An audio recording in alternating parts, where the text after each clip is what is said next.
ત્યાંની પર મૂકવા મૂર્તિઓને આપે. સરસ સરસ.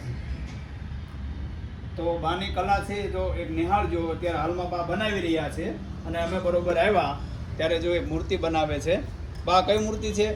હા, ગીતા ઉપદેશ વાળી. ગીતા ઉપદેશ. બા જો મૂર્તિ બનાવે આજે હાલમાં અત્યારે બા બનાવી રહ્યા છે અને અમે આવ્યા ત્યારે બા 72 વર્ષની ઉંમરમાં પણ તમે જો એક સરસ મજાનું ચિત્ર આપણને એમ થાય કે ના આબેહૂબ ચિત્ર જ્યારે તૈયાર થશે ત્યારે ફાઈબરનું બને. ફાઈબરનું બનશે.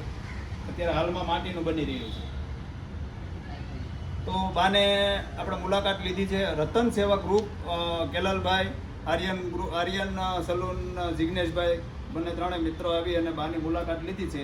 બસ બાને આપણે સાથ અને સહકાર આપવાનો છે, કારણ કે ઉંમર છે, મારી ઉંમર થશે કે કોઈ બીની ઉંમર થાય ત્યારે આપણને શરીર કામ ન કરતું હોય પણ છતાં આ પ્રેરણા મળે એના માટે એક વિડીયો બનાવ્યો છે કે શીખવા જેવી વસ્તુ છે. આટલી ઉંમરે પણ જો બા કામ કરે છે પણ બાને આપણે સાથ અને સહકાર આપવાનો છે કે બાને આપણે બધા દીકરા થઈને આપણે એને સહકાર આપીએ તો બાને આ ભવમાં આપણે માનવ મહેરામણ આપણે જે એમાં દુઃખી ના થવું પડે. બસ આપણે દરેક વ્યક્તિને એક વિનંતી છે કે બાની મુલાકાત લેજો. હું તમને ફોન નંબર પણ મૂકીશ અને બાનો નંબર, બાનું નામ મૂકીશ, એડ્રેસ, લોકેશન આપીશ.